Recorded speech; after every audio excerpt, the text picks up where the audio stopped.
empezar. Bueno, después lo charlamos. Dale, dale. Bueno.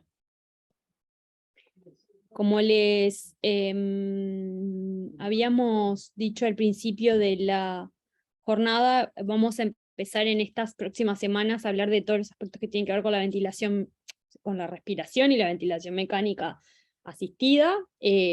Hoy son aspectos o conceptos generales relacionados con la ventilación. Como para hacer a modo de introducción y empezar a manejar algunos conceptos que tienen que ver con la funcionalidad y la fisiología normal del sistema respiratorio en los recién nacidos prematuros. Entonces, tenemos una primera etapa de algunos conceptos generales del desarrollo embriológico del sistema respiratorio, y después vamos a hablar de algunos conceptos relacionados con la administración del surfactante, y si nos queda tiempo, que no creo, tenemos como la primera charla relacionada con ventilación mecánica no invasiva. Los que nos quede pendiente hoy va a quedar para la clase que viene, y así con todas las que estén relacionadas con la ventilación mecánica. Bueno, en relación a la embriología del sistema respiratorio, el sistema respiratorio, como todo el crecimiento y el desarrollo de los órganos del cuerpo, del feto, incluye múltiples etapas que abarca casi toda la duración de la gestación de ese recién nacido, y el sistema pulmonar es uno de los sistemas que inicia su formación y conformación desde etapas muy precoces. En las primeras semanas de gestación, a partir de la segunda semana de gestación, inician los primeros vestigios del sistema respiratorio a conformarse, ¿sí? Es un proceso muy complejo, la formación pulmonar, y en ese crecimiento y desarrollo del sistema pulmonar a nivel fetal podemos también encontrar complicaciones y malformaciones que vamos a ver un poco más adelante. Y es importante saber que el sistema respiratorio siempre va su desarrollo acompañado del sistema vascular, que acompaña al sistema respiratorio en su crecimiento y su desarrollo. Por lo tanto, alguna de las complicaciones en alguna del desarrollo de algunas de estas dos órganos, el circulatorio y el pulmonar, podemos tener alguna complicación, ¿sí?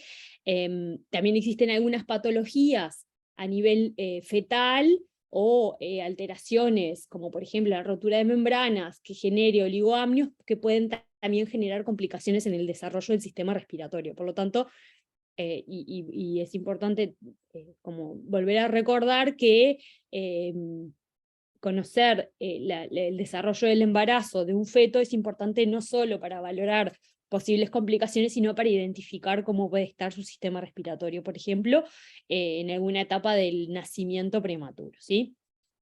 Bueno, como les decía, el desarrollo del sistema de las vías respiratorias siempre va acompañada de la vasculatura pulmonar, y es un proceso bastante complejo que se da de forma muy precoz a nivel prenatal, y el sistema respiratorio es un sistema que sigue creciendo luego del nacimiento hasta los 2 años más o menos, y existe alguna bibliografía que dice que hasta los 8 años de vida los niños van generando cambios en su sistema respiratorio y generando crecimiento de la estructura pulmonar, ¿sí? Consta el desarrollo pulmonar de etapas sucesivas y consecutivas, de la morfología, de la morfogénesis de la estructura del sistema pulmonar, que van a ir progresivamente generando estructuras y generando diferenciación celular de cada una de las unidades que le van a permitir luego cumplir la función pulmonar, que es el intercambio gaseoso.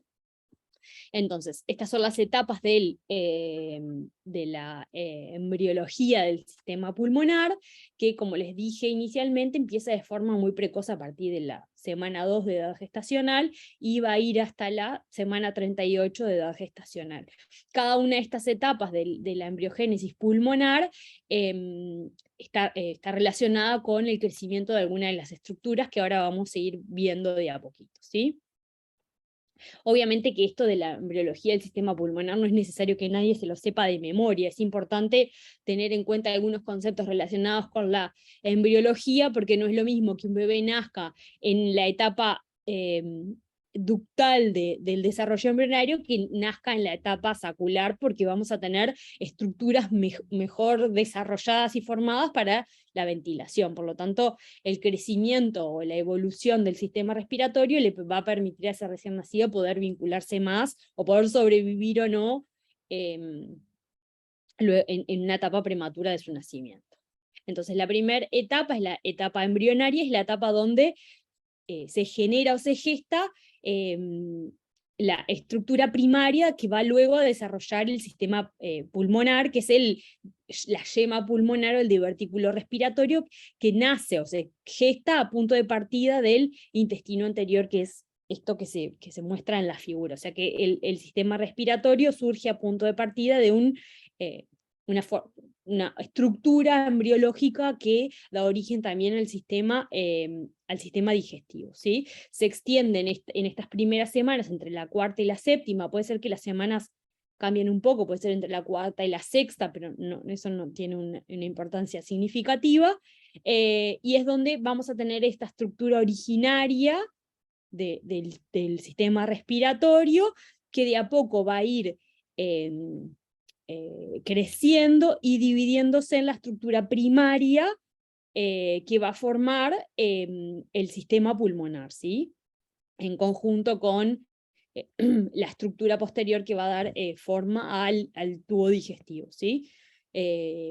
A partir como les decía acá, a partir de este intestino anterior se va a dar esta estructura que van a crecer como paralelamente y se va a venir desarrollando. Por lo tanto, esta estructura primaria es el divertículo respiratorio, que a partir de esa yema va a crecer y se va a dividir en la estructura inicial del sistema respiratorio. A esta primera etapa le sigue la etapa pseudoglandular, que es la segunda etapa, que abarca entre la semana 5 y la semana 16 de la formación fetal, y esta etapa se caracteriza, si ven acá al costadito hay un dibujito, luego de esta etapa como inicial de la formación de la estructura como primaria del sistema pulmonar, va a ir creciendo y va a ir desarrollándose como consecutivamente la estructura de la función pulmonar. Se caracteriza por el desarrollo de las futuras vías respiratorias, o sea que da el origen a las futuras vías respiratorias, a punto de partida de una ramificación de las estructuras iniciales, ¿sí? Al final de esta etapa, o sea, próximo a las 16 semanas de edad gestacional, vamos a tener la etapa inicial del árbol aéreo de la estructura pulmonar, que van a estar conformados por estos bronquiolos terminales, ¿sí? Principalmente esta estructura cumple una función relacionada con una glándula exócrina, o sea, va a excretar determinadas sustancias, va a dar la estructura inicial de los tubos que luego van a desarrollar los bronquiolos terminales, ¿sí? En esta etapa, entre la semana 5 y la 16, no hay estructura funcional pulmonar que le permita a ese embrión realizar intercambio gaseoso en caso de que el bebé naciera en estas semanas de edad gestacional. Por lo tanto, cualquier feto que nazca en estas semanas de edad gestacional, o por obvias razones, todos lo sabemos, no tiene posibilidad de sobrevivir. Uno de los elementos relacionados con la incapacidad de sobrevivir es que no tiene estructuras pulmonares que le permitan realizar intercambio gaseoso, ¿sí? No tiene casi, como les dije inicialmente, que la estructura pulmonar crece acompañada de la estructura capilar, no tiene continuidad o cercanía de la estructura capilar con la unidad funcional pulmonar. De hecho, la estructura celular de este sector embriológico no está desarrollada para realizar un intercambio gaseoso. Por lo tanto, no hay casi nada de capilares pulmonares, y sí se crea estas primeras bronquiolos terminales que luego van a ir creciendo y desarrollando las siguientes estructuras del pulmón. Por lo tanto, en esta etapa también no es posible realizar intercambio gaseoso, por lo tanto no es posible la respiración y por lo tanto es imposible que estos bebés sobrevivan con estas semanas de edad gestacional. A esta etapa pseudoglandular le prosigue la etapa ductal o canalicular. Esta etapa, como vieron en el dibujito anterior, sigue el crecimiento de las estructuras o la ramificación de las estructuras que se habían dado ante las semanas anteriores. Estos 3 bronquiolos que se habían desarrollado en la etapa pseudoglandular van a volver a dividirse cada uno de ellos en 3 a 6 conductos alveolares, van a volver a ramificarse para formar estructuras más definidas y más especializadas en su estructura y en la conformación de las células de cada uno de estos conductos alveolares. Son los precursores luego de los alvéolos que van a tener la capacidad, sí, de realizar intercambio gaseoso. En esta etapa también es importante saber que los capilares que conforman la red vascular pulmonar empiezan a desarrollarse, a crecerse y a aproximarse a estas estructuras que luego van a ser las que le van a permitir en continuidad poder realizar el intercambio gaseoso, ¿sí? Bueno, como les decía, se observa la expansión de los futuros espacios aéreos capilares que van a formar la unidad funcional pulmonar y que les va a permitir realizar el intercambio gaseoso, ¿sí? En esta etapa, más próxima o más posterior, más cercana a las 24 o 26 semanas de edad gestacional, la estructura celular de estos conductos alveolares van a empezar a diferenciarse en los 2 tipos de células que conforman los alvéolos capilares y la estructura, los alvéolos pulmonares, que son los que conforman o son los que permiten realizar el intercambio gaseoso, que son los neumocitos tipo 1 y los neumocitos tipo 2, que muchas veces habrán escuchado hablar de ellos. Los neumocitos tipo 1 son los encargados fundamentales de realizar el intercambio gaseoso, y los neumocitos tipo 2 son los encargados de excretar a esta unidad funcional pulmonar el surfactante, que es el que permite, que es una sustancia tensoactiva que permite que estos alvéolos estén abiertos y pueda ingresar aire para realizar el intercambio gaseoso. Por lo tanto, en esta etapa se conforma la etapa primaria de la barrera aire-sangre, que es la que va luego a permitir el intercambio gaseoso.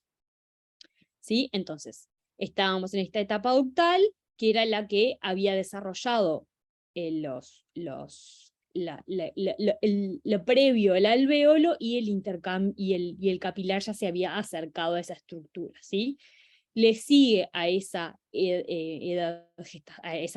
etapa ductal la etapa sacular. En esta etapa más próxima a las 24, 25 semanas de la gestacional, ya tenemos neonatos que tienen la posibilidad de realizar, sobrevivir con bastantes dificultades, más bien en la sacular, en la que los bebés tienen más posibilidad de sobrevivir, porque ya tienen la estructura que le permite iniciar el intercambio gaseoso, ¿sí? Entonces esta etapa que le sigue es la formación. Si ven de nuevo en el dibujito del costado, se empieza como a nuevamente diferenciar, formando las estructuras que son las que tienen la capacidad de realizar el intercambio gaseoso. Nuevamente se diferencian y se subdividen, digamos, en los sacos terminales, que son los que van a formar luego los alvéolos o las estructuras alveolares que van a crecer y tabicarse a medida que ese bebé va creciendo en semanas de edad gestacional. Forman los tabiques primarios, que son como las subdivisiones iniciales de esta estructura básica del sistema pulmonar. Acá sí tenemos las células responsables del intercambio gaseoso y de la excreción del surfactante dispuestas y bien desarrolladas. Si ven acá ven un neumocito tipo 1, perdón, tipo 2, y acá un neumocito tipo 1 que conforman la estructura de estos sacos terminales, digamos, y acá ya el capilar, como ven acá, está bien próximo al, al saco terminal que que forma después el alvéolo más diferenciado. Entonces, en esta etapa ya la barrera hematogaseosa, es decir, la barrera que separa el capilar de el alvéolo está próximo, por lo tanto la posibilidad de hacer intercambio gaseoso y ya es factible, ya es posible, ¿sí? Por lo tanto, los bebés nacidos entre la semana 25 y la semana 28, que está próxima a esta semana, ya tienen la posibilidad de sobrevivir y de realizar un intercambio gaseoso que les permita, que sea eficiente, que puedan realizar de forma independiente, siempre con, o casi siempre con ayuda de sistemas de ventilación mecánica invasiva o no invasiva. Por lo tanto, identifiquen que a partir de, o sea, que la estructura pulmonar está bastante desarrollada, pero no está desarrollada del todo. Por lo tanto, los bebés que nazcan en esta etapa van a tener todo un camino para continuar su desarrollo pulmonar afuera de del útero materno. Y eso es una complicación porque los estímulos que provocan el crecimiento del sistema respiratorio va a ser totalmente diferente al que tiene intrauterino. Uno de ellos, de los principales estímulos del crecimiento pulmonar es el líquido que existe, el líquido amniótico que existe a nivel intrauterino y que a nivel fetal está ocupando todo este espacio.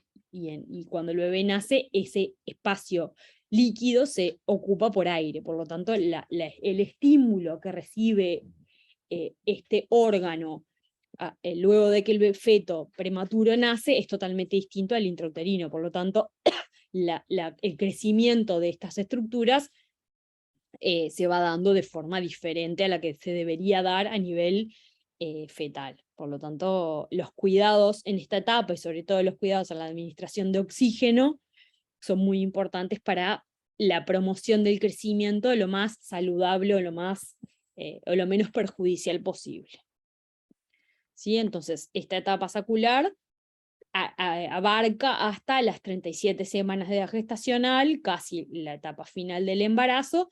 Obviamente en toda esta etapa el desarrollo se va haciendo progresivo y el crecimiento y la reproducción celular también acompaña esa instancia y ese crecimiento y le permite al feto que más próximo a las 37 semanas de gestacional ya su estructura se encuentre de forma adecuada y mejor desarrollada. Y la última etapa es la alveolar, que se da a partir del nacimiento, las 38 semanas de edad gestacional, donde acá solamente se genera crecimiento de la estructura pulmonar, donde se produce la tabicación o septos secundarios de las unidades funcionales pulmonares, donde los alvéolos van creciendo y desarrollándose y van multiplicándose o exponencialmente desarrollándose. Si ven, acá se van como tabicando las estructuras, generando cada vez más ramilletes, podríamos decirle, de alvéolos en la etapa adulta.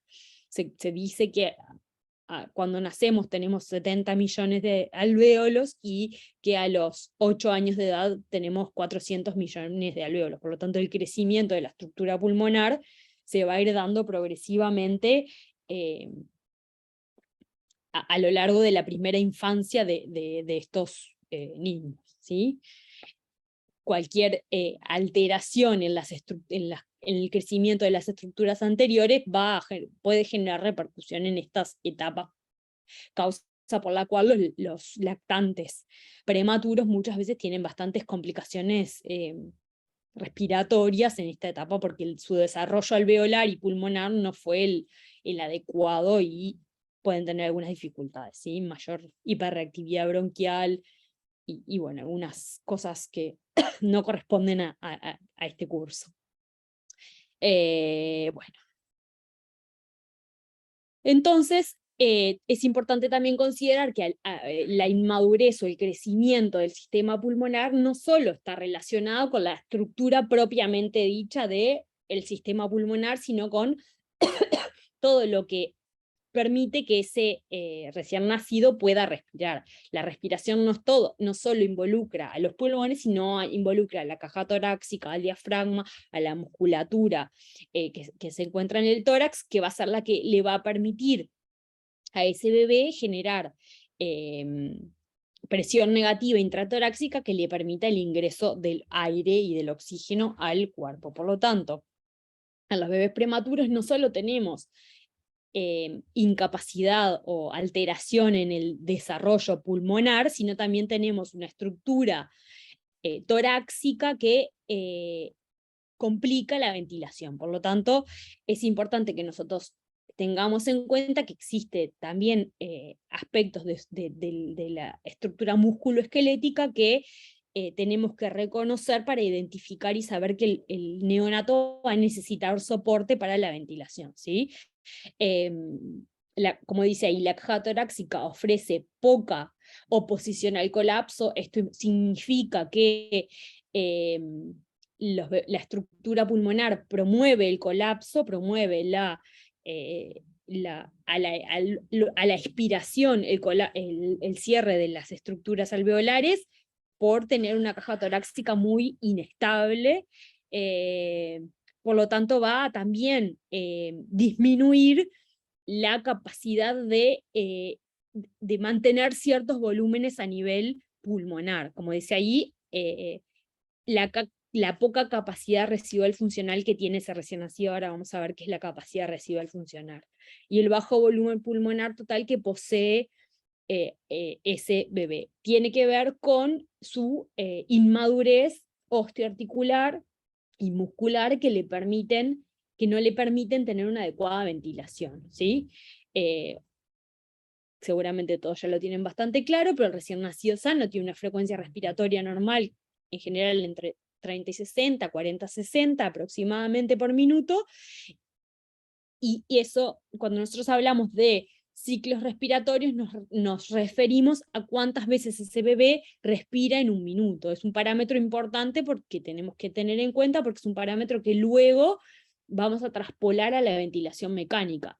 Nosotros cuando contamos frecuencia respiratoria, ya sea en una asistencia ventilatoria mecánica o espontánea, la contabilizamos en un minuto. Es una de las condiciones que tiene la identificación de la frecuencia respiratoria en los neonatos, al su respiración tener características especiales. No es una frecuencia respiratoria rítmica, es una frecuencia respiratoria que tiene un parámetro diferente, que está vinculado con momentos de la respiración con más velocidad y otras pausas respiratorias que son normales.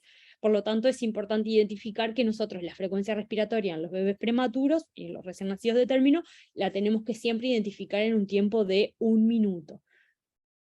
Este elemento es un elemento también importante porque a la hora de traducir aspectos que tienen que ver con la ventilación mecánica, siempre están relacionadas con tiempos de ingreso del flujo ventilatorio, egreso del flujo ventilatorio y respiración que tenemos que tener presente, porque como dice ahí, el bebé respira entre 30 y 60 veces por minuto. Eso implica que cada ciclo respiratorio, un ciclo respiratorio está vinculado a una inspiración y una expiración. Eso es un ciclo, dura entre 1 y 2 segundos, ¿sí? Donde la fase de inspiración, es decir, el tiempo en el cual ese bebé ingresa el oxígeno al cuerpo, tiene características activas, significa que ese bebé tiene que hacer un cierto esfuerzo y actividad para ingresar ese flujo al cuerpo, y ese tiempo aproximado para realizar esa actividad le dura entre 0,3 a 0,6 segundos, dependiendo de la edad gestacional que tenga ese bebé, más segundos cuanto más próximos al término sea, menos segundos cuando el bebé más prematuro sea, y el resto del tiempo va a estar ocupado en la fase de expiración, que la expiración es pasiva, significa que el bebé no tiene que hacer esfuerzo, ni el bebé ni el adulto, pero el bebé no tiene que hacer esfuerzo para expirar, es decir, para sacar el aire del cuerpo. Y el tiempo de expiratorio, en general, es más prolongado que el tiempo inspiratorio, dependiendo de la frecuencia respiratoria que ese bebé tenga. Igual lo vamos a ver más adelante cuando hablemos de parámetros ventilatorios y de conceptos relacionados con la ventilación, pero es para que empiecen a pensar en estas cosas, ¿sí?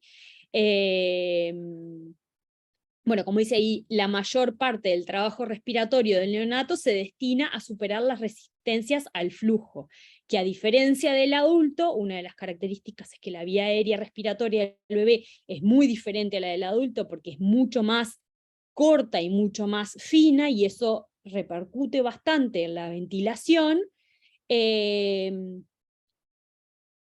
flujo debe, ahora vamos a hablar un poquito de eso, pero el flujo debe superar las resistencias que le genera la estructura del sistema respiratorio, que está incluido por la vía aérea alta, la vía aérea baja, los bronquiolos y la vía aérea pequeña. Toda la estructura del sistema respiratorio, que en el neonato es muy pequeña y puede ser que no esté del todo bien formada, le va a ofrecer resistencia al ingreso del aire o del flujo al cuerpo. Por lo tanto, una vía aérea inmadura o una estructura pulmonar inmadura, una estructura osteomuscular inmadura que no le permite, que le genera tendencia al colapso, y además una vía aérea que aumenta la resistencia al ingreso de flujo. Por lo tanto, tiene todas las condiciones para que la ventilación en los bebés tenga ya del vamos, del nacimiento, por más voluntad que el niño tenga, dificultades para realizarla de forma espontánea. Por todas estas cosas que estamos hablando, por más voluntad o por mejor desarrollo, por mejor peso que este bebé tenga, va a tener características su vía aérea que le va a imposibilitar la ventilación espontánea, o por lo menos su ventilación espontánea va a ser con mucha dificultad y no va a poder cumplir con las necesidades fisiológicas de ese bebé.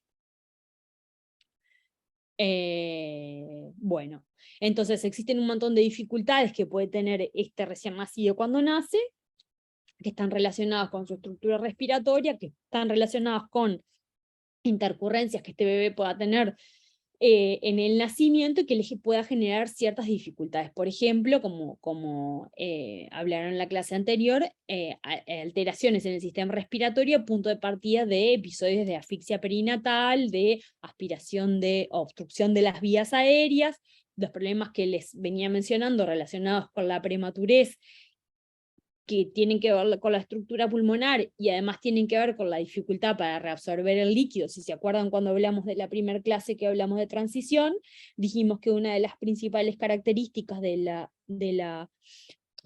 de las cosas que te tienen que dar durante la transición es la reabsorción del líquido que se encuentra a nivel pulmonar, a nivel alveolar. Por lo tanto, en la prematurez, esa capacidad o posibilidad de reabsorber el líquido está disminuida. Y eso está sobreagregado generalmente porque estos bebés no tienen trabajo de parto y nacen por cesárea. Entonces, la prematurez, no trabajo de parto, y eso le genera un incremento en la dificultad de la reabsorción del líquido pulmonar, y eso va a generar dificultades en la funcionalidad pulmonar. Bueno, problemas relacionados con la condición de la circulación pulmonar, y esto es importante porque hay la hipertensión pulmonar persistente del recién nacido. Es una patología, de las patologías más graves que podemos encontrar en un recién nacido, y es una patología que está vinculada con la capacidad que tienen esas estructuras pulmonares por ser irrigadas adecuadamente por la vasculatura pulmonar. Por más que yo tenga los alvéolos perfectamente abiertos, si no tengo circulación que llegue a cada uno de esos alvéolos, el intercambio gaseoso no se va a poder hacer. Por lo tanto, es una patología muy compleja que genera bastantes dificultades. No es una patología que esté tan relacionada con la prematurez, pero sí con los recién nacidos de término, próximos al término. Algún prematuro leve, pero en general es una patología relacionada con los bebés de término, y es una de las patologías más complejas de resolver y de tener una buena evolución. Por lo tanto, los problemas respiratorios del recién nacido no son exclusivos del sistema respiratorio, sino pueden estar acompañados de problemas del sistema circulatorio. Infecciones respiratorias que tengan ese recién nacido, que pueden ser cornatales o adquiridas, le va a generar dificultades también en la posibilidad de realizar intercambio gaseoso, y problemas que tienen que ver con su desarrollo postnatal de la estructura pulmonar, como veníamos diciendo al inicio. Los bebés que tienen displasia broncopulmonar a punto de partida de su prematurez severa y el crecimiento alveolar y el desarrollo pulmonar anormal que se da porque esos bebés nacieron de forma prematura, y vamos a tener una estructura pulmonar inadecuada, por lo tanto la posibilidad de realizar intercambio gaseoso eficiente y de no tener dificultades también está disminuida, ¿sí? Como dice, el desarrollo prenatal del sistema respiratorio no está completo hasta que no se ha formado la estructura que realiza el intercambio gaseoso, que es esta que está compuesta por el alvéolo con sus células diferenciadas y el capilar que lo acompaña, como dice ahí, vasculatura pulmonar desarrollada, superficie para poder realizar intercambio gaseoso, y la estructura del tórax, el desarrollo muscular y la inervación nerviosa que le permite realizar un adecuado intercambio gaseoso. Por lo tanto, es como un combo de complicaciones que seguramente vamos a tener. Habíamos hablado un poquito de esto, pero la respiración neonatal tiene algunas características diferentes a las respiraciones en otras etapas de la vida. La respiración neonatal es de preferencia nasal, es decir, los bebés respiran por la nariz. Bueno, respiran preferentemente por la nariz. Las fosas nasales también, su estructura es, cuanto más prematuro, más pequeño, más estrecha, y cualquier obstrucción que esa vía aérea pueda tener va a generar dificultades. La lengua del recién nacido prematuro, es proporcionalmente más grande que la cavidad oral en relación a otras edades. La epiglotis se encuentra más alta, está muy cerca del paladar grande, lo cual promueve la respiración nasal frente a la respiración oral, y la glotis está elevada. Como dice acá, existen algunas tendencias que tiene esta vía aérea respiratoria que ya lo fuimos hablando. Una de ellas es al colapso, a la fatiga, a la respiración paradojal, a la obstrucción de la vía aérea y a la respiración nasal. Esa es la característica principal de la respiración en el recién nacido. Capaz que esto ya lo tienen bastante claro, pero ¿cómo hacemos los seres humanos para respirar? La respiración en los recién nacidos, en los adultos, surge a punto de partida de la generación de una presión negativa a nivel intratoráxica. ¿Qué pasa? El músculo, que es uno de los principales responsables de la respiración, que es el diafragma que está acá, desciende en la caja torácica. Eso va a generar aumento de la presión negativa intratorácica respecto a la presión atmosférica, y de forma, por diferencial de presión de afuera hacia adentro, va a ingresar el aire hacia el sistema respiratorio. Esto es un proceso activo porque implica que el diafragma tenga que generar un descenso y promover el ingreso del oxígeno desde el exterior al medio interno. Este descenso del diafragma va a estar acompañado por la estructura torácica de ese paciente, de ese niño, que le va a permitir también generar esta presión negativa, como dice acá. Esto se logra por medio de la activación de los músculos de la respiración, principalmente el diafragma, y de los intercostales, que se mueven hacia afuera, se expanden, generando una apertura de la pleura visceral, causando una presión negativa adentro del tórax, ¿sí? Que esto genera una diferencia de presión con la presión atmosférica, y eso va a promover el ingreso del aire hacia los niveles pulmonares. Esto es un concepto importante para que nosotros tengamos en cuenta porque es la respiración asistida es totalmente diferente a la respiración espontánea. Nosotros decimos que la respiración asistida, la ventilación asistida, es antifisiológica, porque lo que hace no desciende el diafragma del paciente y por presión negativa ingresa el aire. Lo que hace es, a presión, ingresa un flujo de aire el sistema respiratorio que hace que ese sistema respiratorio se expanda. Por lo tanto, la ventilación mecánica, por más necesaria que sea en múltiples situaciones, es antifisiológica. Funciona en oposición a la respiración espontánea, funciona diferente a la respiración espontánea del paciente. Por lo tanto, el estímulo que reciben las vías respiratorias es diferente cuando el bebé está ventilado, ¿sí? Bueno, como dice acá, por lo que el gas del medio exterior va a ingresar a las fosas nasales, a la faringe y a los bronquioles, y finalmente va a llegar a los alvéolos, donde va a realizar la difusión y el intercambio gaseoso, ¿sí? Donde se va a realizar el intercambio gaseoso, y eso ya lo hablamos un poquito, en este espacio que se define como barrera alvéolo capilar, que es la proximidad de un capilar con la unidad funcional pulmonar, que es el capilar, y el alvéolo, donde se va a realizar el intercambio gaseoso, también por diferencia de gas, de presiones, de presiones parciales de gases entre un sector y el otro. Los gases que se encuentran con presiones parciales más elevadas van a difundir hacia el lado opuesto, y así y viceversa. Por ejemplo, del medio exterior ingresa oxígeno con una cantidad o una porción parcial de oxígeno mayor que el que encontramos en el capilar, por lo tanto difunde el oxígeno hacia el capilar, y al revés, el capilar que transporta mayor presión parcial de dióxido de carbono va a transportarse hacia el espacio alveolar y luego va a ser excretado por las vías respiratorias, ¿sí? Por lo tanto, el proceso de respiración es un proceso que incluye el diafragma, la caja torácica y una diferencia de presión entre el medio exterior y el medio interior que le permite ingresar el aire a la caja torácica. Es importante, y lo voy a reiterar, que cuando nosotros administramos ventilación asistida en un recién nacido, lo estamos realizando de forma antifisiológica, ya sea la ventilación invasiva o la ventilación no invasiva. Nosotros le ponemos un dispositivo que va a dar un flujo continuo de gas que va a ingresar a la vía aérea del paciente a presión, va a hacer fuerza para ingresar. Por lo tanto, funciona al revés de la fisiología normal del paciente, ¿sí?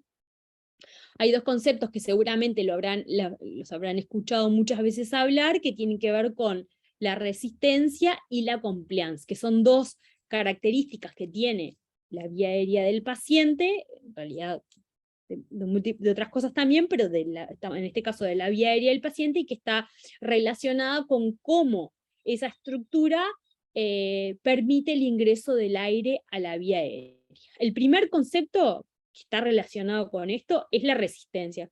Muchas veces hay muchos respiradores, yo creo que el respirador, capaz que alguna vez han visto alguno de los médicos hacer mediciones de resistencias y compliance a los respiradores. El Dragar creo que tiene, la verdad que no lo conozco en profundidad, pero es un respirador bastante moderno, que tiene posibilidad de medir un montón de cosas y un montón de parámetros, pero la resistencia, y muchas veces en los pacientes pediátricos con patologías respiratorias, se utiliza mucho para definir conductas a nivel de las modificaciones de la ventilación y cómo modificamos parámetros, pero son elementos que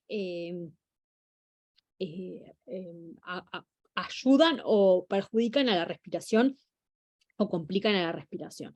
¿Se acuerdan que habíamos hablado que la vía aérea del recién nacido prematuro tenía características diferentes a la vía aérea de un recién nacido sano? Entre ellos el tamaño de la vía aérea y la estructura. Los tamaños de la vía aérea del recién nacido prematuro van a ser bastante más angostos, y eso va a generar una diferencia en cómo el aire ingresa a esa vía aérea. La resistencia, que es este primer concepto, es un concepto que significa cuál es la dificultad que presenta el flujo que yo estoy ingresando a la vía aérea al pasaje por esa vía aérea. Es decir, cuánta dificultad tiene el flujo en el camino para ingresar. Y esta resistencia está determinada, uno, por el calibre de la vía aérea. Cuanto más fina o menor calibre sea la vía aérea, más resistencia va a tener el flujo al pasaje a través de ese camino. Y otro de los conceptos es la longitud de los conductos de la vía aérea. Pero también existen aspectos de los túbulos por donde pasa el oxígeno que está relacionado con, por ejemplo, la viscosidad de esa vía aérea. Si nosotros tenemos una vía aérea con muchas secreciones, la posibilidad de que el flujo ingrese de forma con menor resistencia es más difícil. Por lo tanto, la resistencia implican aspectos relacionados con la estructura de la vía aérea y cómo el aire ingresa, y con la oposición que pueda tener esa luz al pasaje del aire y al ingresar a la vía aérea, ¿sí? Bueno, ahí habla de la fórmula a través de la cual se calcula la vía aérea, y la resistencia de la vía aérea está compuesta por dos factores. Uno es el flujo, y otro es la diferencia de presión necesaria para movilizar ese flujo. O sea, cuánta presión necesitamos nosotros para que ese flujo ingrese a la vía aérea. Eso nos habla de la resistencia que tiene esa vía aérea al pasaje. Como ven acá, por ejemplo, la vía aérea de un recién nacido sano, podríamos definir, es una vía aérea un poco más, con bastante más calibre, digamos, y podríamos definirlo que no tiene ninguna obstrucción al flujo. Por lo tanto, nosotros necesitamos, para mover 1 litro por segundo de aire, una presión entre 20 y 40.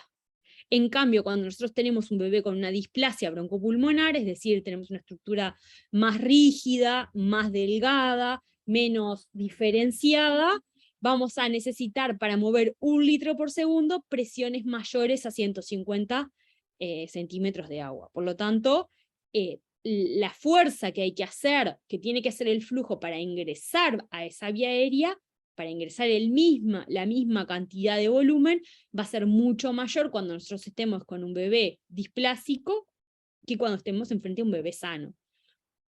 Y esto es un elemento importante a tener en cuenta luego cuando nosotros estemos alerta de la ventilación mecánica, ¿sí? Acá dice, recién nacido con distrés respiratorio requiere, para mover 1 litro, aproximadamente una presión de 40, y un niño con displasia broncopulmonar, una presión de 150, y un recién nacido normal entre 20 y 40. Por lo tanto, la resistencia está bien relacionada con la estructura de las vías respiratorias, ¿sí?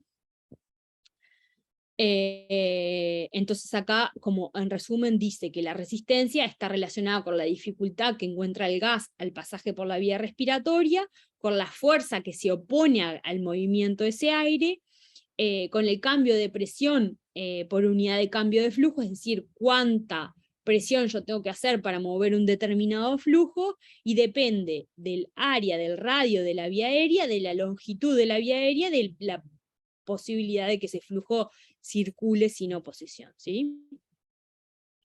Y el otro concepto relacionado con la ventilación es la compliance, ¿sí?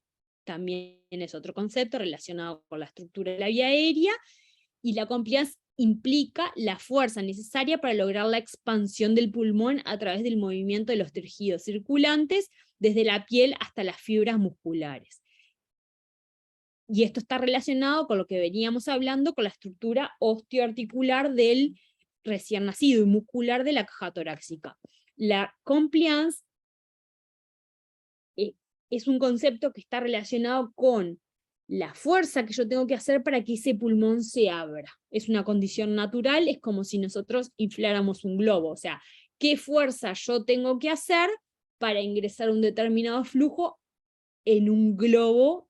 En un globo. Nosotros pensamos en, no pensemos en las vías respiratorias, pero por ejemplo, si queremos inflar un globo muy pequeño, inicialmente nosotros tenemos que hacer mucha fuerza para ingresar un determinado flujo a ese dispositivo. Si yo tengo un globo bastante más grande y y más, digámosle, laxo, tengo la posibilidad de realizar menos fuerza para ingresar una misma cantidad de flujo. Tiene que ver con cómo esa estructura tiene la capacidad de expandirse a través de una determinada presión o fuerza que nosotros le ejercemos para que esa estructura se expanda, ¿sí? Dice, para la movilización de los tejidos se opone una resistencia, que es la fuerza que se requiere para vencer, para estirar esa estructura, y esa estructura va a tener una condición también, que luego de que esa fuerza dejó de estar, va a volver a su estado anterior. Es decir, la compliance está relacionada con la expansión de la estructura, y que también esa estructura tiene una capacidad de volver a su estado anterior, ¿sí? Entonces, la compliance es un concepto que está relacionado con la diferencia de volumen que yo tengo que realizar en comparación con la diferencia de presión que yo tengo que ejecutar para que esa diferencia de volumen se realice, ¿sí? O sea, cuánta presión tengo que realizar yo para mover una determinada cantidad de volumen, cuánta presión le tengo que ejercer a esa vía aérea para que ingrese una determinada cantidad de volumen. Como dice ahí en el dibujito, si yo en un recién nacido sano, yo ejerzo una presión de 1 centímetro de agua, voy a lograr movilizar entre 3 y 5 mililitros. En cambio, en una bebé que tiene una enfermedad membranaria maligna, yo ejerzo esa misma presión de 1 centímetro de agua y voy a mover exclusivamente entre 0,5 y 1 mililitro. ¿Qué significa? Que la fuerza que yo tengo que hacer para que esa estructura se abra para mover un mismo volumen es mucho mayor, porque esa estructura, utilicemos un término no adecuado, es más rígida y yo tengo que realizarle más fuerza para expandirla, para meterle una diferencia de volumen a la vía aérea, ¿sí? Como dice acá, lo que nos indica que entre menor presión se requiera para mover una determinada cantidad de volumen, mayor será la distensibilidad y viceversa. Es decir, cuanto yo más fuerza tenga que hacer para ingresar un determinado volumen, la compliance será cada vez mayor, digamos, ¿sí? Entonces la compliance o distensibilidad está relacionada con la elasticidad o la adaptabilidad del tejido pulmonar, es decir, la estructura de ese tejido pulmonar que tenga la capacidad de estar elástica, digamos, y cuánto cambio de volumen yo le ejerzo a esa vía aérea por una determinada unidad de presión. Esto que estábamos diciendo acá. Si yo utilizo 1 centímetro de presión, ¿qué volumen voy a modificar en una estructura versus en otra estructura? ¿Sí? ¿Entendieron este concepto más o menos de compliance y distensibilidad? No es 100% necesario, pero sí es, o sea, que lo tengan como un concepto definido de libro, sino que lo empiecen a incluir como elemento importante en relación a la ventilación mecánica, porque esto es lo que acompaña la mecánica ventilatoria de los pacientes. O sea, la necesidad de ejecutar determinadas presiones para mover determinados volúmenes es casi la esencia de la ventilación mecánica. O sea, nosotros la ventilación mecánica convencional la ejecutamos a través de presiones. Nosotros en general, en los pacientes pediátricos no siempre, pero en general en los pacientes neonatales utilizamos modalidades ventilatorias que están relacionadas con las modificaciones de las presiones y cómo esas modificaciones de presiones mueven determinados volúmenes. Entonces es como la esencia de entender aspectos relacionados con la ventilación mecánica. ¿Sí? Entonces, acá hay unos conceptos generales relacionados con los volúmenes, que tampoco es algo que tienen que saber de memoria para nada, pero sí tienen como que, a veces los ventiladores dan algunos de estos parámetros, pero sí es importante que conozcamos algunos conceptos relacionados con los volúmenes pulmonares. El primer concepto relacionado si ustedes ven la gráfica acá, esta es una gráfica de ventilación, los que han visto de ventilación, los que han visto un respirador quizás pueden lograr identificar que esto conforma una inspiración y esto una expiración. Cada una de estas curvitas conforma un ciclo respiratorio. ¿Se acuerdan que habíamos dicho que un ciclo respiratorio era una inspiración más una expiración en un determinado tiempo? Como ven acá hay una línea de tiempo. Nosotros tenemos un determinado tiempo en donde se van dando inspiraciones y expiraciones. Si inspira el paciente, expira. Inspira y hace una expiración más prolongada. Ahora vamos a ver qué significa esto. Vuelve a su inspiración normal y acá lo que hace el paciente es una inspiración prolongada, ¿sí? Y así sucesivamente. Esto es un ciclo respiratorio sucesivo en un determinado tiempo. Entonces, acá teníamos al paciente que inspiraba de forma más profunda que lo que venía haciendo rítmicamente. Entonces, esa diferencia de volumen que se ejecuta en el pulmón, en este espacio durante el cual el paciente hace una inspiración prolongada, se define como volumen de reserva inspiratorio, que es un volumen, que es la cantidad de gas que se obtiene adentro del pulmón cuando yo hago una inspiración forzada, cuando inspiro de más.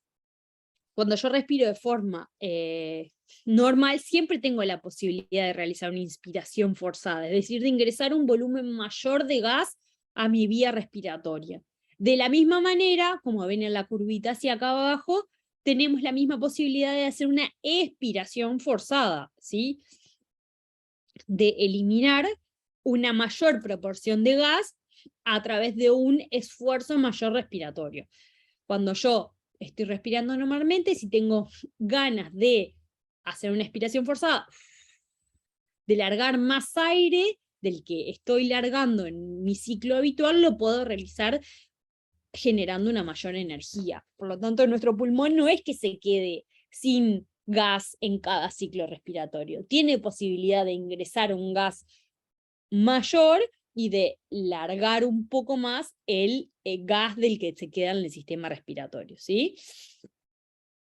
Este ciclo respiratorio, que estaba compuesto por una inspiración y una expiración, mueve un determinado volumen. En los ciclos respiratorios se mueve como una especie de volumen fijo, y esto se define como volumen corriente. El volumen corriente es la cantidad de gas que se mueve en un ciclo que está compuesto por una inspiración y una expiración normal. Es la cantidad que se mueve para realizar el intercambio gaseoso. En este espacio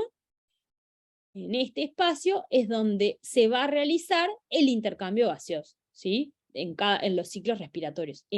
A través de este volumen que ingresa y egresa en el pulmón es donde se va a realizar el intercambio gaseoso, ¿sí? Tenemos una capacidad de guardar un cierto volumen, de tener un cierto volumen adentro del pulmón, que se define como capacidad funcional residual, que es la suma de los volúmenes de la reserva expiratoria. Es decir, yo tengo una cantidad de volumen adentro del pulmón, luego de cada ciclo inspiratorio, que se define como capacidad residual, es decir, es un volumen que queda adentro del pulmón y que tiene la posibilidad de funcionar como una reserva para realizar intercambio gaseoso, ¿sí?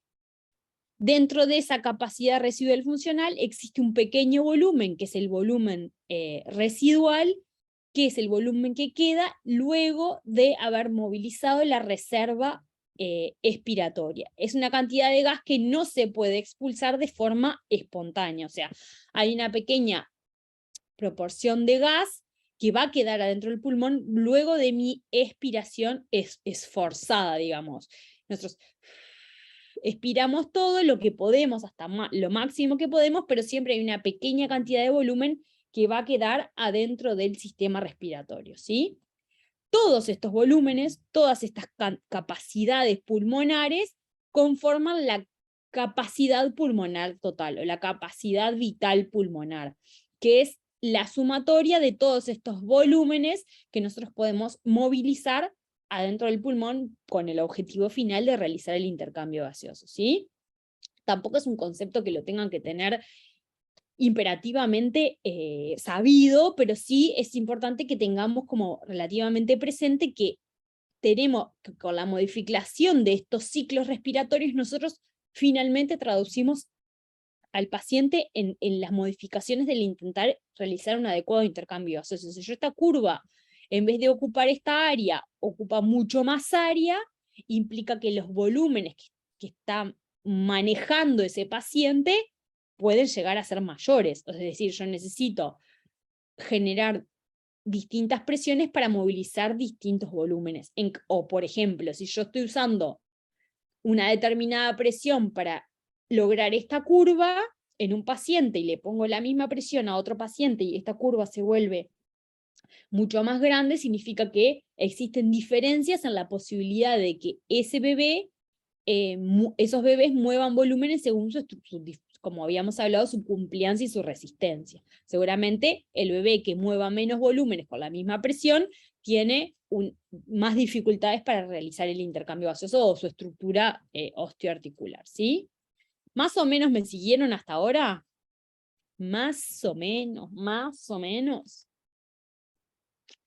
Bueno, espero que sí, en vista de la no charla, no decir palabras. Entonces, una de las primeras cosas que está relacionado con sí,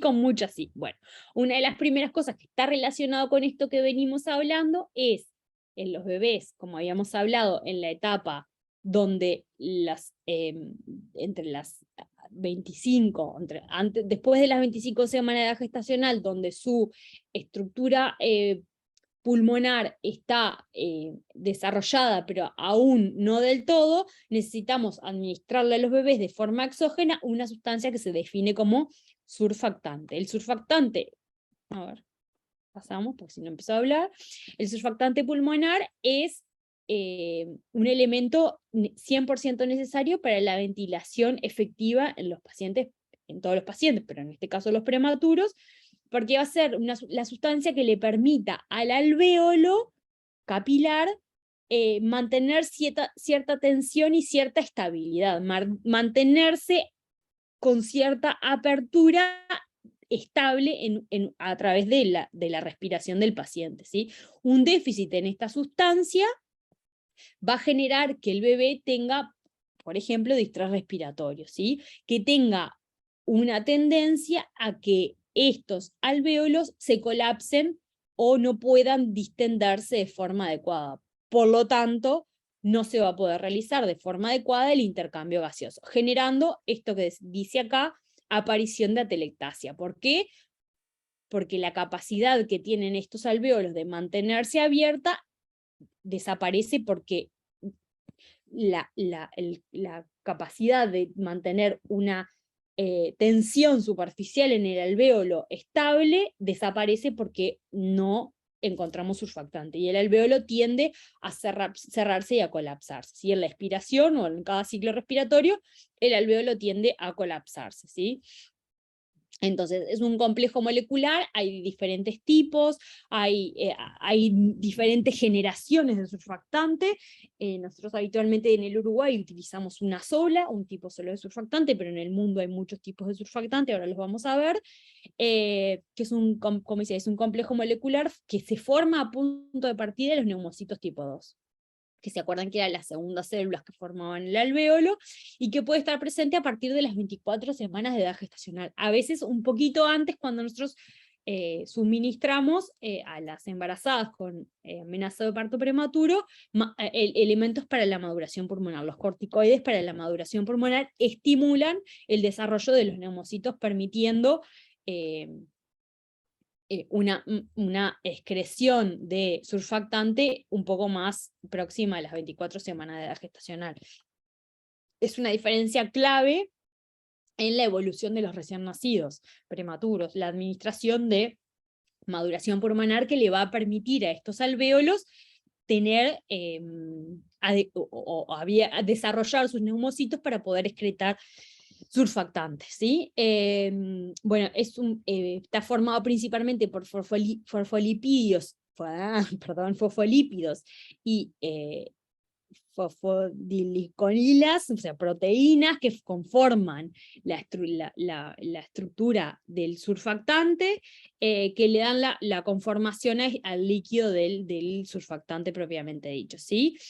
Como veníamos hablando recién, el surfactante da cierta estabilidad a ese alvéolo que le permite mantener una adecuada apertura y disminuir la tendencia al colapso. Y además, el surfactante tiene la capacidad de tener una pequeña función inmunológica por la conformación de proteínas que tiene. O sea que el surfactante, en cierta medida, colabora con la función inmunológica de ese recién nacido, ¿sí?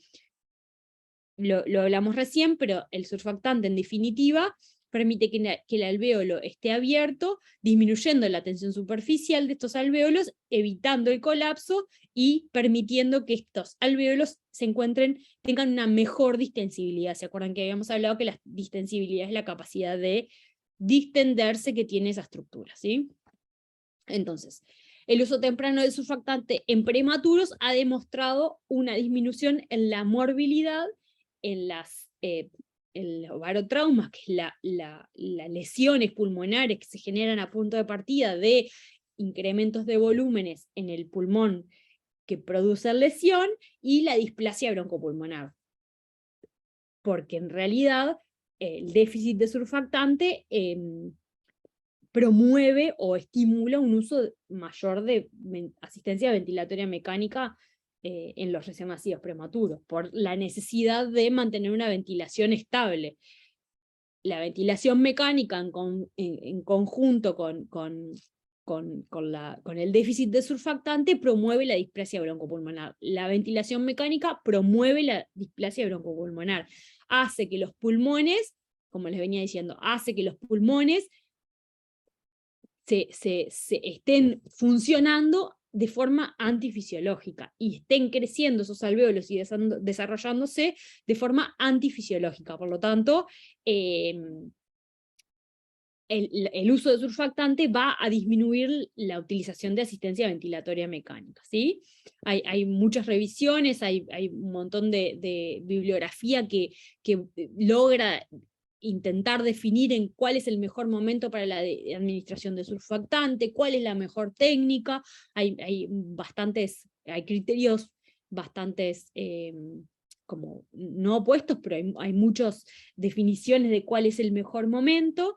Existe como una forma de administrar de forma profiláctica o precoz más bien, no tanto profiláctica, que es cerca de los 30 minutos de vida, o de rescate temprano cuando se usa dentro de las 2 horas de vida. En un momento se tendió a hacer esto que se dice de surfactante profilácticos. El bebé nacía, capaz que en algunos lugares lo hacen, el bebé nacía, antes de clampearle el cordón, se insertaba una sonda a través de, ahora lo vamos a ver, pero una sonda de alimentación en la vía aérea, y se administraba surfactante de forma precoz, ¿sí?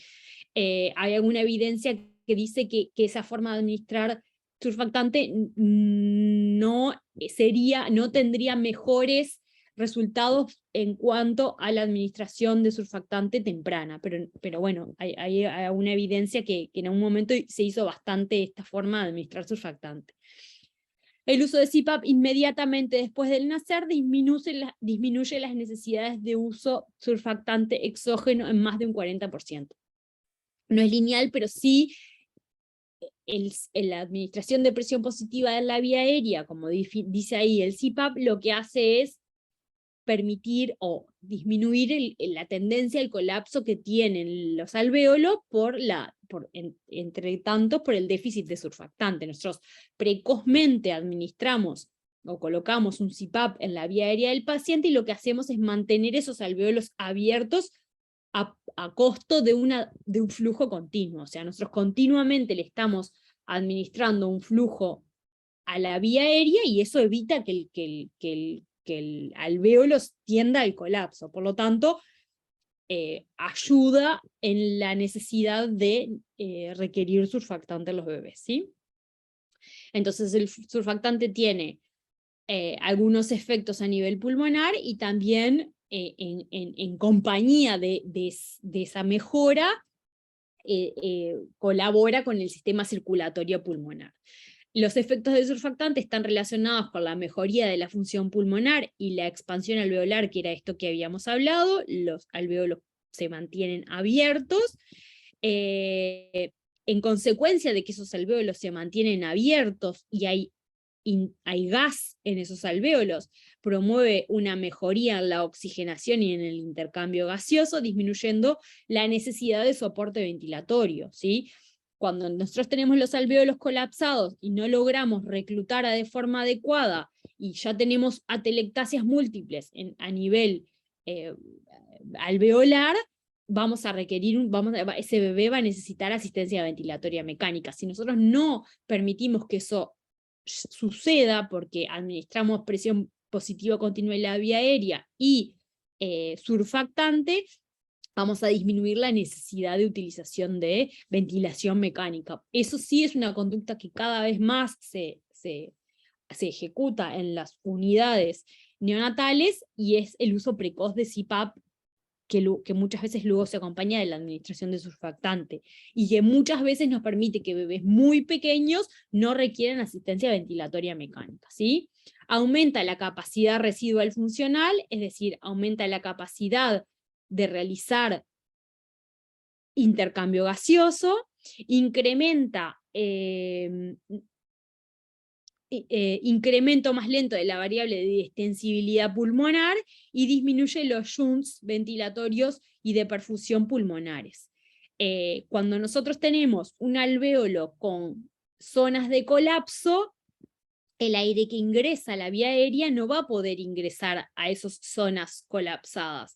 Por lo tanto, vamos a tener, eso es lo que está relacionado con esto de shunts ventilatorios. Si nosotros tenemos, piensen en el pulmón del recién nacido o del paciente como si fuera un racimo de uvas. Si yo tengo muchas uvas que están pasitas y algunas uvas que están abiertas, el aire que yo le inserto en la vía aérea al paciente va a ir hacia los lugares donde pueda ingresar, es decir, a los alvéolos que están abiertos, pero no va a poder ingresar hacia los alvéolos que están colapsados, o va a poder ingresar con mucha dificultad. Por lo tanto, vamos a tener alvéolos hiperinsuflados y otros colapsados, generando eso que definimos como shunts, ventilaciones pulmonares. Vamos a tener zonas hiperextendidas y zonas colapsadas donde no puede ir el flujo de oxígeno a la vía aérea, y eso genera dificultades porque la hiperdistensión de los alvéolos puede generar colapso en la vasculatura pulmonar que acompaña ese alvéolo. Por lo tanto, genera también, en consecuencia, alteraciones en la perfusión de ese alvéolo. Está muy abierto, pero el capilar está colapsado porque está sobredistendido. Por lo tanto, la capacidad de que ese alvéolo lleno de aire pueda realizar intercambio gaseoso se empieza a ver como disminuido o complicado, ¿sí? Y en relación a la circulación, que está como en acompañamiento con estos efectos del surfactante, disminuye la presión arterial pulmonar, aumenta el flujo en la arteria pulmonar y aumenta la velocidad de flujo ductal desde el circuito sistémico al pulmonar.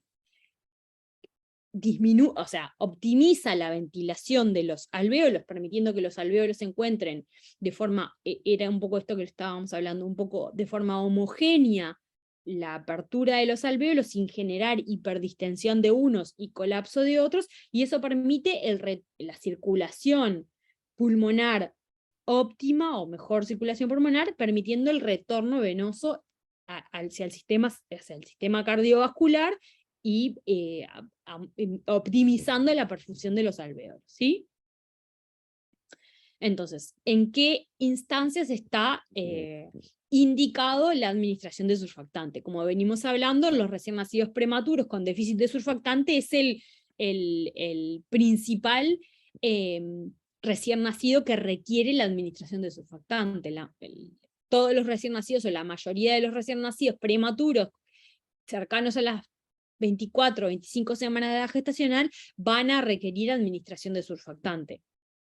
En muchas oportunidades, ese requerimiento de surfactante va a tener que estar acompañado de evidencia clínica y paraclínica que lo justifique, y muchas veces solamente con la clínica y la edad gestacional del paciente, conociendo su historia perinatal, vamos a realizar la administración de surfactantes, ¿sí? Pero existen otras patologías, como por ejemplo, la patología relacionada con la hemorragia pulmonar, la hernia diafragmática, puede requerir, no todas, pero puede requerir administración de surfactante, patologías de infecciones o neumonias, acá me quedó en inglés, síndrome de aspiración del líquido amniótico meconial.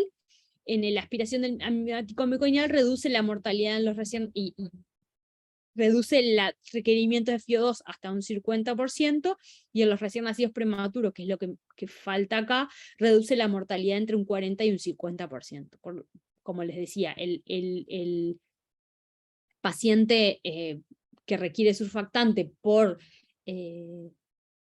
estándar es el prematuro con déficit de surfactante, y que ese surfactante le va a generar bastante beneficios. Pero también tenemos otras patologías que, si su situación clínica lo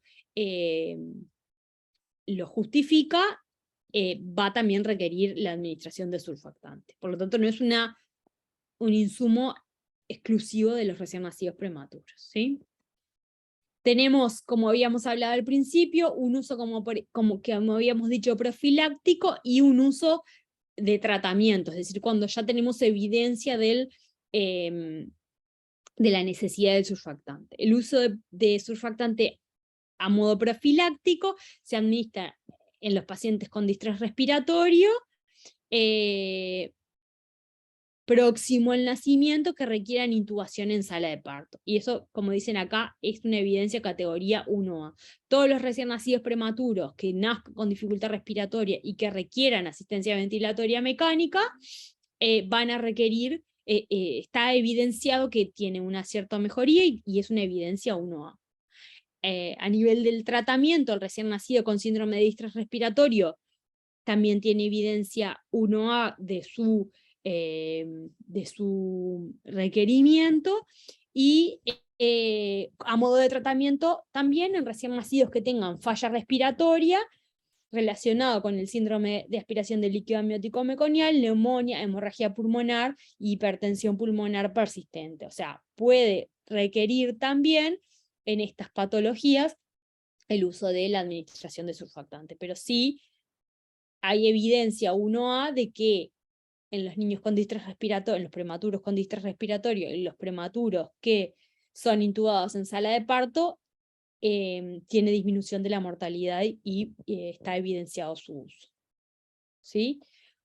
Un poco de lo que venimos hablando, pero la función de surfactante, el surfactante tiene algunas funciones que las hemos charlado, pero disminuye la tensión superficial del alvéolo, que era esto que hablábamos de la tendencia al colapso que tiene los alvéolos, aumenta la distensibilidad pulmonar, es decir, genera que ese alvéolo tenga mayor capacidad de distenderse ante el ingreso del aire, de la presión, del flujo de la presión, estabiliza el alvéolo y previene el colapso alveolar y las atelectasias, es lo que venimos hablando, mantiene el volumen residual efectivo, es decir, al evitar el colapso, mantiene que estos alvéolos tengan flujo para realizar intercambio gaseoso, facilita la expansión inspiratoria porque necesita realizar, es como cuando inflamos un globo, nosotros cuando iniciamos la inflada del globo tenemos que hacer más fuerza, pero luego de que hay aire dentro del globo, nosotros con poca cantidad de fuerza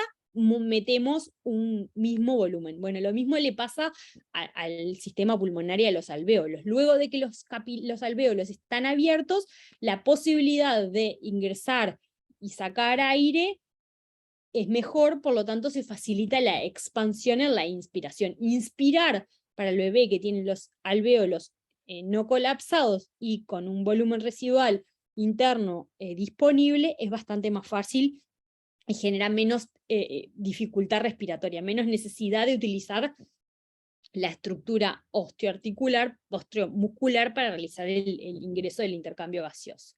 Favorece la ventilación-perfusión en esto que veníamos hablando, de que como optimiza la apertura de los alvéolos, no los tiene sobredistendidos y algunos colapsados, sino que los tiene de forma homogénea, optimiza la el sitio de intercambio, o sea, hace que el capilar pueda perfundir de forma adecuada cada uno de los alveolos, permitiendo el intercambio gaseoso. Mantiene la superficie alveolar sin líquido, disminuye la filtración de proteínas y agua, modula algunos mediadores de respuesta inflamatoria, mejorando la actividad microbiana, en esto que hablábamos, que el surfactante también, por su conformación de las proteínas, tiene efecto inmunitario, inmunológico, y mejora el transporte de la mucina alveolar, facilitando la remoción de partículas fuera del alveolo durante la aspiración, ¿sí? Por lo tanto, el surfactante no solo genera la disminución de la tensión superficial, sino que cumple con un montón de aspectos necesarios para optimizar la ventilación del paciente, ¿sí? Entonces, nosotros podemos utilizar surfactante, como habíamos dicho, a través de distintas situaciones clínicas del paciente. Por ejemplo, en los bebés que se encuentran con CPAP temprano, la mayor, o sea, un 40% de los recién nacidos, los pacientes que se encuentran con CPAP requiriendo más de 40% de oxígeno, para obtener una saturación adecuada, se recomienda la administración de surfactante, por ejemplo, a través de la técnica INSURE, que ahora la vamos a ver. Es una técnica que se utiliza en general en los pacientes que tienen alguna dificultad respiratoria, que no mejoran, que pueden requerir un poco más parámetros ventilatorios progresivamente, que requieren FiO2 elevada, y que nosotros, a través de una técnica mínimamente invasiva, administramos el surfactante y luego dejamos al paciente con la misma modalidad ventilatoria con la que estaba. En los bebés que están con asistencia ventilatoria mecánica, cuando es necesario intubar durante la reanimación al nacer, está indicado la utilización de surfactante alveolar, que mejora la distensibilidad y permite disminuir las necesidades de asistencia ventilatoria. Era lo que hablábamos recién, de en qué momento es necesario la administración de surfactante. Está recomendado. Acuérdense que habíamos dicho que era categoría 1A, los requerimientos de administración de surfactante en los bebés que requieren reanimación y ventilación en sala de parto. Los bebés prematuros, ¿sí? Siempre estamos hablando de los prematuros.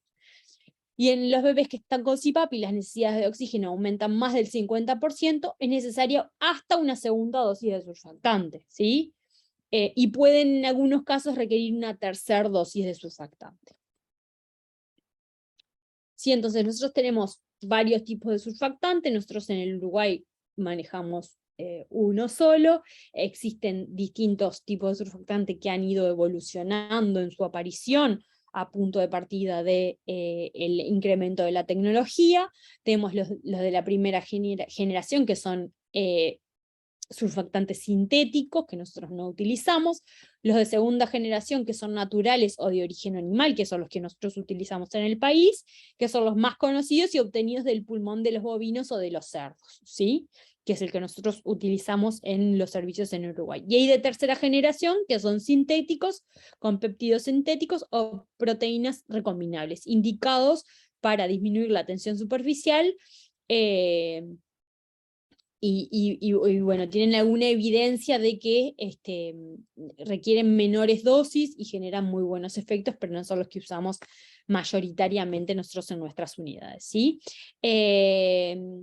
Habíamos hablado de los tipos de surfactante. Hay diferentes preparados de surfactante que incluyen los naturales derivados de los animales y los sintéticos libres de proteínas. El surfactante natural son superiores a los sintéticos en la evidencia. Entonces nosotros usamos el que seguramente todos tienen claro, que es el Survanta, de nombre comercial, surfactante, Survanta, que es de origen animal bovino, que tiene algunas características en su conformación de proteínas. Como ven acá, vieron, estos son los sintéticos y no tienen proteínas en su conformación.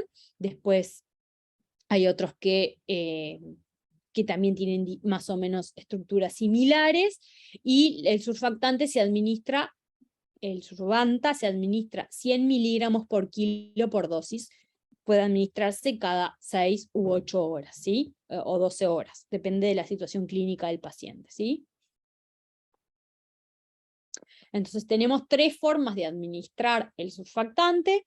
Estas 3 son INSURE, que ahora la vamos a ver, MIST y a través de la asistencia ventilatoria mecánica. INSURE es una sigla que está en inglés, que significa intubación, surfactante y extubación. Significa que nosotros vamos a intubar al paciente de forma transitoria, o sea, colocamos un tubo de forma transitoria, administramos la dosis de surfactante necesaria y extubamos de forma inmediata al recién nacido, manteniéndolo con la asistencia que tenía ventilatoria, que en este caso es no invasiva, el CPAP, ¿sí? Es una técnica que cada vez utilizamos más. A veces algunos médicos lo que hacen en algunas circunstancias clínicas, lo que se hace es administrar el surfactante a través del tubo endotraqueal, realizarle una imagen y luego extubarla, o valorar al paciente y luego extubarla, es como una forma media híbrida. El INSURE propiamente dicho no mantiene la ventilación en el paciente, eso es como eso de mantenerlo extubado un ratito a ver cómo el paciente se comporta, es como una forma media híbrida entre dejarlo ventilado y el INSURE. La otra forma de administración del surfactante se define como MIST y significa, está en inglés también, y significa, no me acuerdo la sigla en inglés, pero administración de surfactante mínimamente invasiva, y que se utiliza a través no se intuba al paciente, sí se coloca al paciente, se mira la vía aérea con un laringoscopio, y como les había contado hoy, se introduce una sonda de alimentación previamente. Hay algunas sondas que vienen específicamente para administración de surfactante. Creo que nosotros en el país no tenemos, pero utilizamos las sondas de alimentación. Previamente se mide la sonda, a ver cuántos centímetros hay que introducirlas en la vía aérea.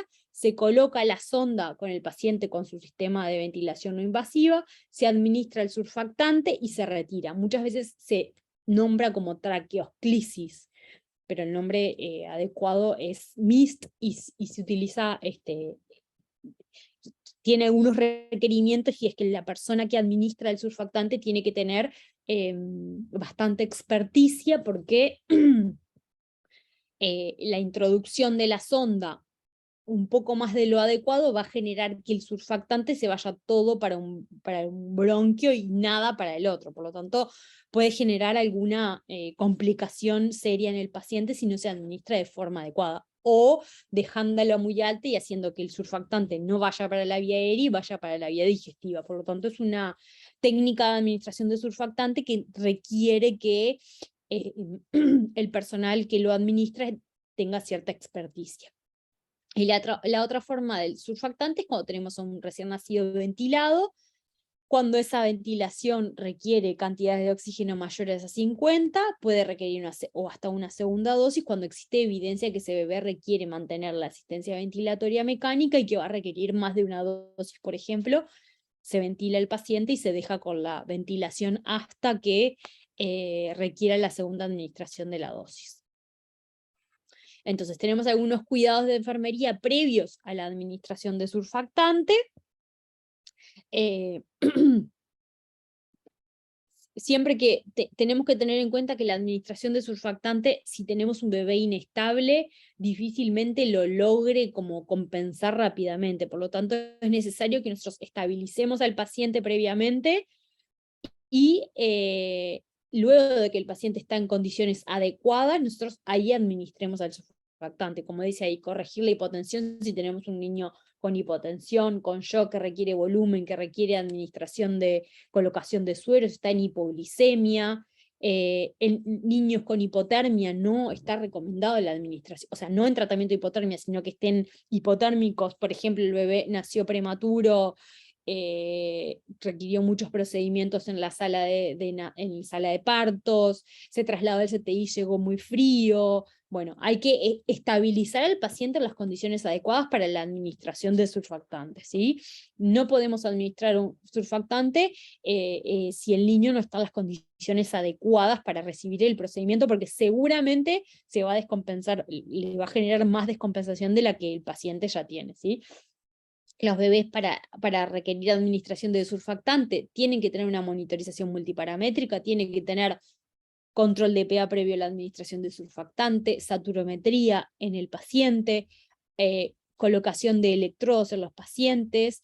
Tenemos que tener en cuenta que la administración de surfactante puede generar ciertas alteraciones hemodinámicas, puede generar bradicardia, concomitantemente a su administración, por lo tanto es necesario que el paciente esté monitorizado durante la administración de la medicación, porque no vamos a detectar de forma oportuna una complicación relacionada con la administración propia del surfactante. Es un parámetro de seguimiento de la administración o de control de la administración del surfactante, el control de los signos vitales. Por lo tanto, el paciente tiene que estar monitorizado multiparamétricamente.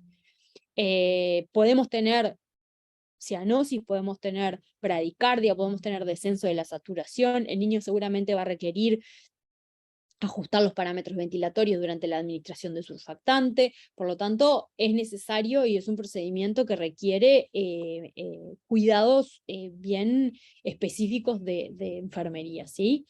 Es necesario previamente a la administración de surfactante mínimamente conocer el peso del paciente, porque como habíamos hablado recién, el surfactante se administra por kilo de peso del paciente y va a requerir 100 miligramos por kilo de peso. Por lo tanto, necesitamos aproximadamente tener el peso de ese recién nacido para calcular la dosis que le vamos a administrar. Es importante, en caso de que el niño esté ventilado, conocer a la adecuada posición de la sonda endotraqueal, saber que la sonda endotraqueal, en qué posición está, cuál es la placa previo a la administración de surfactante. En general, puede que tengamos una placa previo a la administración de surfactante, por lo tanto, conocer la posición adecuada del tubo endotraqueal nos va a permitir una administración segura. Si yo tengo al tubo endotraqueal posicionado muy introducido, seguramente la cantidad de eh, mira, ahora Nora me estaba mostrando el catéter que se utiliza para administrar surfactante a través de la técnica INSURE, que es el que se define como, me dicen ahora que no lo tienen. Sí, en general no hay en casi en ninguna unidad en Montevideo, capaz que en el Pereira Rosell tienen alguno, sé que en algún momento se estuvo utilizando, pero en realidad eh, desde mi perspectiva, capaz que ustedes están utilizando más, cada vez menos se utiliza la técnica MIST, se utiliza bastante más el INSURE, que es la colocación del tubo. No hay bote. ¿Querés decir algo, Nora? Tengo prendido. Perdón. No, capaz que querías aportar, no, todo bien, todo bien. No, cada vez, por lo menos desde mi perspectiva, no se usa tanto la técnica MIST. Hay dispositivos para administrar MIST elaborados por un laboratorio, pero esto de que el profesional que lo administra tiene que estar bien adiestrado es un elemento fundamental para la técnica, y muchas veces es más seguro para el operador y para el paciente el INSURE. Ponen el tubo, adecuada posición, el paciente estable, adecuada monitorización conectada a la ventilación, y ahí administran el surfactante y luego sacan el tubo. Es más frecuente su administración. Bueno, decíamos que teníamos que tener bien identificada la posición del tubo endotraqueal adecuadamente a nivel radiológico. Después vamos a hablar de la radiografía y dónde tiene que estar posicionado el tubo y qué es lo que tenemos que observar en una placa de tórax. La permeabilidad de la septi, y esto es re importante porque nosotros luego de la administración de surfactante no vamos a poder aspirar al paciente por 6 horas, por lo tanto necesitamos tener una vía aérea permeable sin secreciones para administrar el surfactante, porque de hecho las secreciones van a, como dice acá, inhibir el efecto del surfactante. Por lo tanto, es importante la vía aérea permeable cuando tenemos un paciente que está ventilado, ¿sí? Y tener en cuenta, por más que sea un procedimiento que impresiona rutinario o no tan complejo, que es un procedimiento que puede generar complicaciones, puede generar paros cardiorrespiratorios, puede generar bradicardias severas en el paciente y puede requerir que ese bebé requiera maniobras de reanimación. Por lo tanto, tener a mano todos los elementos necesarios para la reanimación también es parte de los cuidados de enfermería. Carro de emergencia, bolsa de reanimación o neopuff, preparar los elementos siempre previos para la administración de surfactante. A ver si lo digo acá, pero entonces es importante todo esto previo a la administración de surfactante, tenemos que tenerlo presente y claro, y es un procedimiento que lo podemos hacer de forma coordinada, de forma adecuada, y realizarlo con una situación, no es una emergencia, no lo tenemos que hacer ya corriendo y todo desordenado para que podamos tener algún riesgo durante la administración del surfactante, ¿sí? La preparación del surfactante, para los que no lo conocen, el surfactante viene, así es la presentación, trae una concentración de 25 miligramos por mililitro, acuérdense que son 100 miligramos por kilo de peso, por lo tanto vamos a tener que calcular lo necesario para cada paciente según su peso. El surfactante es una medicación que requiere para su conservación cadena de frío, y es una cosa importante dentro de los cuidados de enfermería, porque si nosotros tenemos un bebé que puede requerir más de una dosis, es importante que nosotros solamente calentemos la dosis que vamos a administrar y mantengamos el resto de la dosis con la cadena de frío adecuadamente, ¿sí?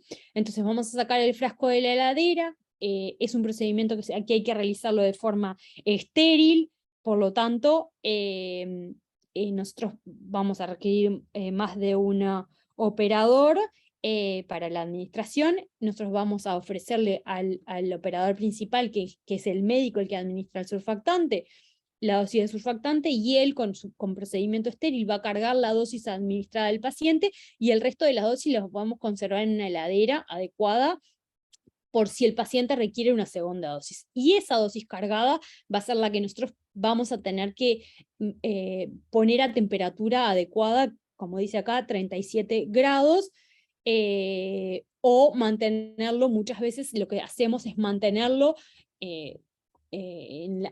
como la jeringa en la mano, para que se mantenga, aumente su temperatura. Acuérdense que esto está frío y nosotros lo vamos a inyectar en la vía aérea. Si nosotros lo inyectamos frío, vamos a tender a tener una dificultad o al colapso ventilatorio, ¿sí? Una de las cosas importantes es que el frasco no hay que agitarlo porque genera muchas burbujas, por lo tanto, podemos tener alguna dificultad en la administración. Por lo tanto, vamos a traer el frasco con la cadena de frío adecuada, el médico va a extraer la cantidad de dosis que necesita, el resto del frasco lo vamos a guardar en condiciones por si el paciente requiere una segunda administración de una dosis, y vamos a calentar la dosis adecuada. Si nosotros calentamos el frasco entero, luego no lo podemos volver a poner en una cadena de frío, ¿sí? Si nosotros metemos el frasco adentro de la incubadora y lo calentamos para que el frasco entero se caliente, no lo puedo volver a la heladera porque perdió la cadena de frío y además entró en un área contaminada y no lo puedo volver a utilizar en otra segunda circunstancia. El surfactante es una medicación cara, por lo tanto es importante que cuidemos también los recursos, ¿sí? Vamos a tener que, ya lo habíamos hablado, generar una valoración hemodinámica del paciente, las condiciones en las que el paciente está.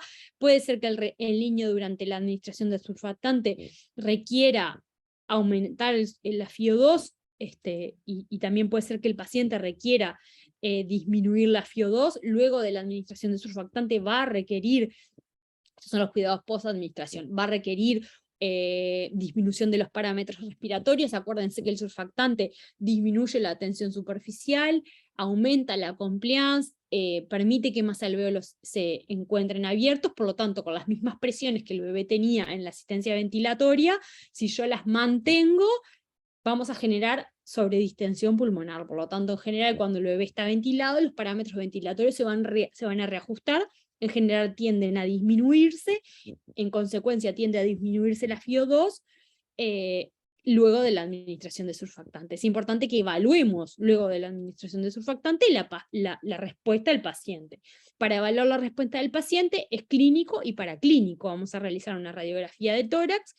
Habitualmente realizamos una gasometría para identificar cómo se modificaron esos parámetros gasométricos y si el paciente está en condiciones de extubarlo en caso que haya sido una técnica de ventilación y no una mínimamente invasiva, ¿sí? Vamos a posicionar al neonato, y esto es importante, posición siempre teniendo en cuenta el neurodesarrollo. la bibliografía dice que la posición adecuada del paciente luego de la administración de surfactante es en decúbito prono, que es algo que no pasa nunca o casi nunca en los servicios luego de la administración de surfactante, pero sí el posicionamiento del paciente tiene que estar acompañado con el neurodesarrollo, y eso es algo que vamos a tener que acompañar en todas las circunstancias. Posicionamiento adecuado del paciente, respetando la línea media, respetando la alineación. El decúbito prono, como dice acá, mejora el reclutamiento alveolar, pero sí es verdad que genera una cierta dificultad para la valoración clínica del paciente. Por lo tanto, en muchas oportunidades el paciente queda en decúbito dorsal, con el tubo endotraqueal en una posición vertical con respecto a la cama del paciente, que eso genera o disminuye el riesgo de reflujo del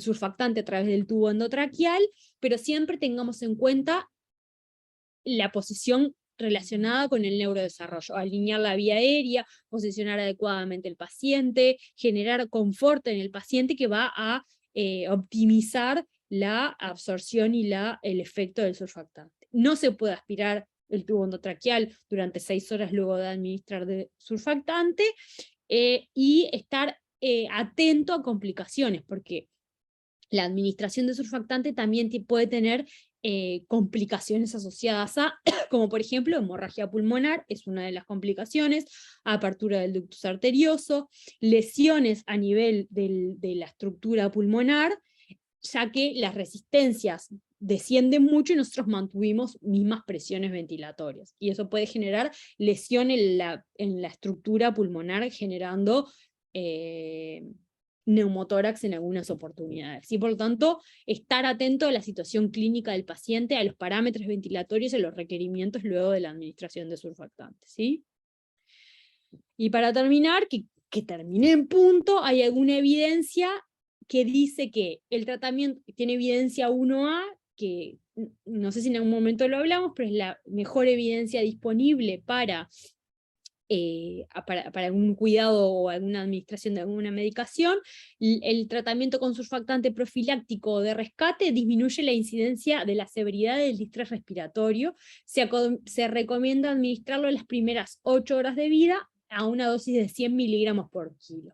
El uso profiláctico en los menores de 30 semanas con poca exposición a esteroides prenatales, es decir, maduración pulmonar, disminuye la mortalidad, la frecuencia y la severidad del distrés respiratorio, la fuga aérea y la displasia broncopulmonar. Por lo tanto, tiene muy buena evidencia su administración. Los surfactantes naturales y los sintéticos disminuyen la morbilidad de los bebés recién nacidos prematuros. Existen nuevos surfactantes sintéticos que por su componente proteico son una buena estrategia para el tratamiento y la utilidad en el déficit de surfactante, y el reemplazo de surfactante no ha mostrado efectos en la incidencia de las alteraciones neurológicas y el desarrollo de los recién nacidos prematuros. Por lo tanto, no existe evidencia de efectos adversos negativos en relación a la administración de surfactante, ni riesgo de alteraciones o elementos negativos por su administración. ¿Sí? ¡Ay, cómo hablé! No paré de hablar hace 1 hora y media. Y sin tomar un vaso de agua, ni un trago. Nada, ¿viste? Nada. Menos mal que estaba media low, ¿viste? Pensé que iba a hablar un poquito más lento. No. Y eso que tuviste examen, para la próxima tenés otro examen, que estás bárbara.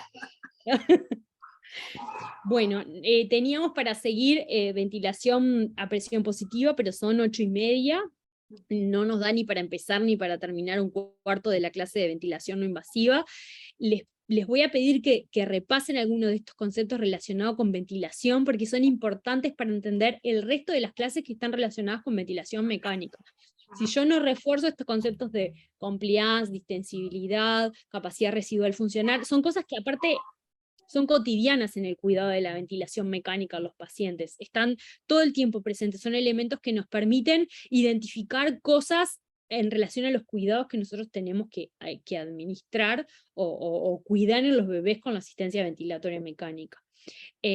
Obviamente ya Nora grabó la clase, así que va a quedar disponible en la plataforma. Yo les voy a subir la presentación si quieren, para que puedan reforzar los conceptos relacionados con la administración del surfactante y los conceptos de la ventilación mecánica. Y bueno, no sé si tienen alguna pregunta o no.